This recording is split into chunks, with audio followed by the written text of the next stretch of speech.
Вітаю вас у проєкті «Щоденник відновлення». Тема завершення війни в Україні в усіх на вустах.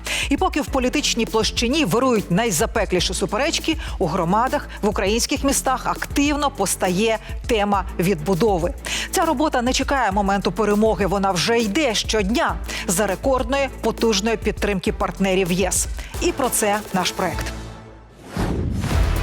Перша допомога, як у прифронтових зонах запускають мобільні лікарні для місцевих. Укриття для найменших, які країни ЄС напряму допомагають регіонам обладнувати школи та садочки бомбосховищами. Капітальна відбудова та мільйони євро на інфраструктуру. Репортаж з конференції по відновленню України.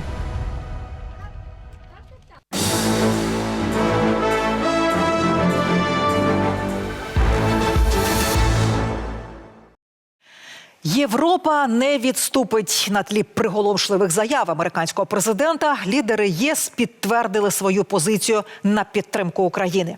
У третю річницю повномасштабного російського вторгнення в Київ прибула більш ніж представницька делегація європейських партнерів. Президент Європейської ради Антоніо Кошта, президентка Європейської комісії Урсула фон дер Ляєн, президенти і прем'єри країн Євросоюзу, єврокомісари.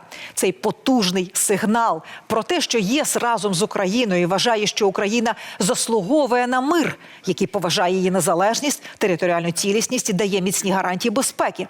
Очевидно, що це мир через силу. Тому Європа бере на себе повну відповідальність за свою частку військової допомоги і загальної підтримки України. Нам слід підтримати Україну і пришвидшитися, щоб мати можливість захистити себе і стримувати Росію. Думаю, у нас є кілька місяців, щоб ухвалити всі необхідні рішення. Інакше буде надто пізно. Настав час заступитися за Україну і за Європу. Ніхто не хоче миру більше, ніж народ України, але миру справедливого та довготривалого. А його можна отримати лише силою. І саме тому ми посилюємо вашу економіку, зміцнюємо стійкість вашої енергосистеми, будемо продовжувати навчати ваших військових та надавати зброю. І ми підписуємо 16-й пакет санкцій щодо Росії, доки вона не покаже справжню готовність досягнути тривалого миру. Ми будемо підтримувати вас стільки, скільки треба. І я не можу вже дочекатися того моменту, коли ми будемо відновлювати Україну як країну Європейського Союзу. Слава Україні! Якщо говорити про загальну підтримку України та українців від ЄС, то на сьогодні вона вже перевищила 134 мільярди євро, включаючи гроші з доходів від заморожених російських активів. На що йде підтримка ЄС? Ну, приміром, на відбудову лікарень в наших громадах і створення мобільних клінік. Росія зруйнувала тисячі медичних закладів України. А як же бути дітям, хворим, вагітним? Як це вирішується за допомоги ЄС в нашому сюжеті? Це Чернігівщина, невелике село Чемер. Пані Інна показує нам стару розтріскану будівлю. Побудовано в 1890 році як царський маєток. Це колишня сільська амбулаторія. У березні 22-го під час запеклих боїв з росіянами вона була серйозно пошкоджена і тепер пацієнтів приймати не може. Приміщення знаходиться в аварійному стані і, на жаль, не відповідає ніяким вимогам інфекційного контролю і доступності. Амбулаторія обслуговувала понад 3000 людей із Чемера і навколишніх сіл. І тут постало питання, а як же їм бути? Де лікуватися? Відбудувати капітальне приміщення швидко не так просто. Яким може бути екстрений тимчасовий варіант? Вихід підказали європейські партнери. Тепер пацієнтів приймають ось тут, в сучасній модульній будівлі. Любов Михайлівна приходить сюди не сама. Тут лікується вся її родина. Хоч і більш звикла селянка до старої амбулаторії, зізнається, ця краще, бо новіше. І можливостей у неї більше. За потреби тут і аналізи зроблять, і потрібні обстеження. Ми лікуємося, маму лікуємо. Тут краще, звісно, ніж в старій амбулаторії. Аналізи робить, кардіограми робить. тут усе у нас роблять. Працює амбулаторія і під час відключень світла. Для безперебійного живлення тут є генератор. Всередині на 80 квадратних метрах вмістилося все необхідне. Новітнє медичне обладнання, меблі. Також дотримано умов інклюзивності.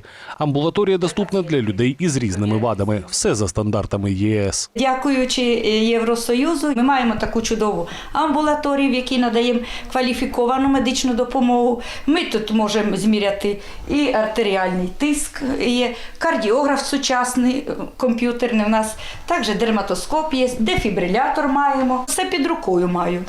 Не треба нікуди бігати по коридору. Із ліками і всім необхідним також допомогли європейські партнери. Амбулаторію зібрали і встановили усього лише за 2 тижні. Рішення, зрозуміло, тимчасове, але вкрай потрібне для України, враховуючи воєнні реалії. Це важлива ініціатива, яку підтримує ВООЗ, спрямована на швидке відновлення системи охорони здоров'я після надзвичайних ситуацій та забезпечення доступності послуг первинної медичної допомоги. Ці модульні клініки дозволяють забезпечити громади медичними послугами на найближчі роки. Від початку повномасштабного вторгнення в Україні, за даними МОЗ, пошкоджено майже 2000 медзакладів. Ще понад 300 зруйновані вщент. Найбільше у Харківській, Донецькій, Миколаївській, Київській, Дніпропетровській, Херсонській і Запорізькій областях. І на Чернігівщині також. А тому підтримка у відновленні медицини для України дуже важлива. І це доволі чітко відчувають у ЄС. Допомога в цій сфері – один із ключових напрямків діяльності. Ми допомагаємо забезпечувати базові ліки, базове медичне обладнання. Ми також фокусуємося на тому, що збільшується потреба у реабілітаційних послугах. Партнери аналізують, які потреби є у лікарнях первинної медичної допомоги і можуть допомогти, наприклад, невеличкими ремонтами. Це Харківщина. Через окупацію, що була, та бойові дії, тут є громади, де не лишилося жодного вцілілого ФАПу. Там, де неможливо відновити основні будівлі, так само, як і на Чернігівщині, встановлюють модульні. Будь ласка. Так, що вас зараз безпокоїть? Управління. А де можливо, відновлюють. Якось тут. Амбулаторія на 2-му поверсі поліклініки. Під час окупації у ній зробили ворожий шпиталь. Жахливий стан взагалі приміщення був. Зруйновані вікна, пошкоджені двері, пошкоджені меблі. Багато техніки, яка в нас була раніше, її не було взагалі. Нині все відремонтували. За допомогою іноземних партнерів оновили фасад, встановили вікна, кондиціонери, забезпечили автономними системами живлення, закупили обладнання. Тепер тут надають допомогу 7 лікарів і медсестри. І таких прикладів в Україні чимало. Попри те, що війна триває, вже вдалося повністю відновити майже 600 медзакладів країни, ще 370 частково. Найбільше на Миколаївщині, Дніпропетровщині, Київщині, Харківщині, Херсонщині та Чернігівщині. На сьогоднішній день Європейською комісією виділено 140 мільйонів євро на гуманітарну допомогу на 25 рік. От із них приблизно 12% буде спрямовано на напрямок охорони здоров'я. І ця допомога, можливо, збільшиться, тому що бажання країн-учасниць Євросоюзу залишається незмінним: підтримувати Україну, допомагати їй в різних напрямках функціонування. Попереду ще багато роботи. Та головне, що медицина повертається туди, де вона потрібна найбільше. І поки громади разом із міжнародними партнерами працюють над відновленням, лікарі продовжують виконувати свою місію – рятувати життя. Швейцарія виділить 1,5 мільярди євро на відновлення України протягом наступних 3 років. Програму погодив уряд Конфедерації. Кошти підуть на 3 напрямки. Перший – економічний, розвиток бізнесу, сільського господарства, ремонт інфраструктури. Другий – соціальна сфера, аби українці мали доступ до нагальних медичних послуг, освіти, транспорту, були з теплом і водою. Ну і третій напрямок – гуманітарне розмінування та ідентифікації зниклих безвісти. Зазначена сума тільки перший етап програми. Після 28-го року стартує другий. Розважливі швейцарці вже запланували на нього 3,5 мільярди швейцарських франків. Свої програми допомоги Україні ведуть і країни-члени Євросоюзу. Про останні новини в короткому дайджесті. 45 мільйонів євро на підтримку енергетики надала Швеція. Гроші пішли на закупівлю газових турбін. Це обладнання, що виробляє електроенергію і тепло. Після атак ворога по енергетичних об'єктах така допомога вкрай необхідна, аби українці могли пережити зиму у теплі. 250 тисяч євро переказала Україні Німеччина, кошти на безпеку дітей, а саме на облаштування укриттів у школах та дитячих садочках. 5 таких зроблять у освітніх закладах на Чернігівщині. Естонія допомагає Україні у розбудові регіональної мережі центрів захисту прав людини. Один із них відкрився у Житомирі. Тут є все необхідне – зручні місця для прийому громадян, дитячий простір, громадський хаб, також дотримано вимог інклюзивності. Уряд Чехії разом із іншими іноземними партнерами допоміг відновити відділення реабілітаційного центру в одній з лікарень на Дніпропетровщині. Тут отримуватимуть допомогу військові і цивільні, що постраждали від війни. У відділенні 15 кабінетів із новітнім обладнанням і майже 40 ліжкомісць. Позбавити Кремль грошей на війну. Євросоюз прагне повністю відмовитись від російського газу і планує збільшити закупівлі блакитного палива в інших країнах, включаючи Сполучені Штати. А також наростити використання зеленої енергії, аби виключити російське постачання.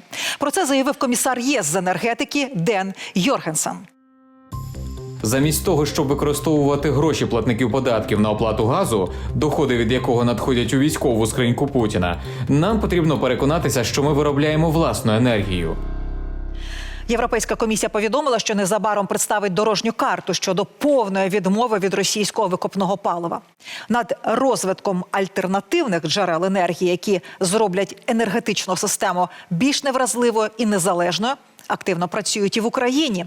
І це була одна з тем великої конференції з відновлення, яка відбулася в Києві.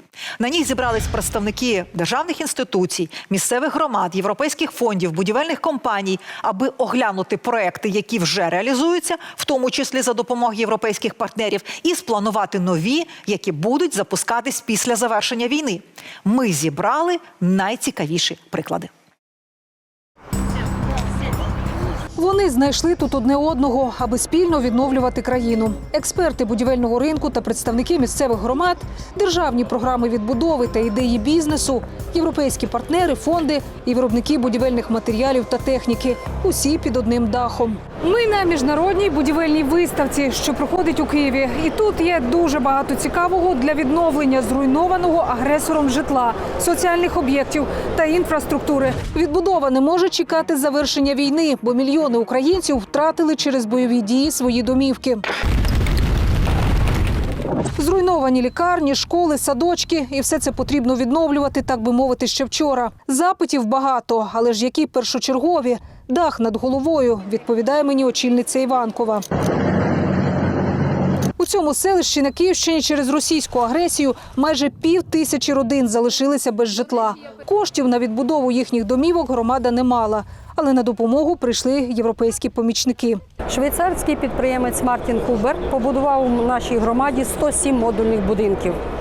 Ціна від маленького – від 20 тисяч євро до 40 тисяч євро. Таке житло тимчасове, але служити може до 20 років. До того ж будиночки укомплектовані всім необхідним – меблями і побутовою технікою, утримують тепло під час блекаутів і витримують морози. У нас тут є хороми.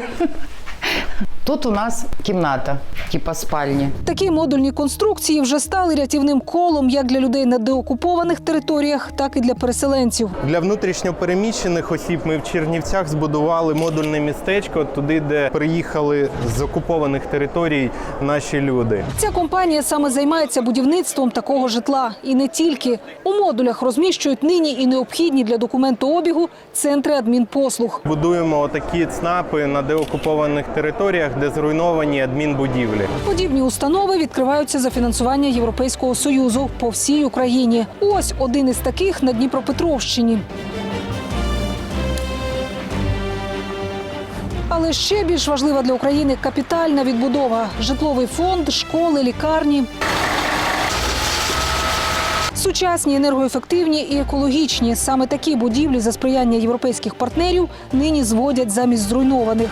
ЄС активно надає гранти та кредити на відновлення. 400 мільйонів євро готові позичити Україні Європейський інвестиційний банк саме на житло. Можуть його використовувати як для ВПО, так і для соціальної, бюджетної сфери, вчителям, лікарям. І ця підтримка не припиняється. Відновлення України – одне з першочергових завдань. І в планах не лише житло і соцсфера. Зараз Україна є нашим головним пріоритетом. Ми підписали угоди про виділення 100 мільйонів євро для інфраструктури, водопостачання, а також для відновлення муніципалітетів, включаючи, наприклад, будівництво бомбосховищ для захисту шкіл, щоб діти могли продовжувати ходити до школи. Ще одна проблема України – аби було з чого будувати. Ворог своїми обстрілами зруйнував чимало будівельних підприємств. Невже той же бетон чи цеглу доведеться імпортувати? Ні. Тут так само європейці готові підставити своє плече. Ми сподіваємось зробити свій внесок. Вашим виробникам буде потрібне збільшення виробничих потужностей, нові лінії. І тут вступаємо ми. Ця данська компанія – провідний постачальник обладнання для виробництва бетону. Її сучасні технології не лише представлені на виставці. Компанія вже працює на українському ринку.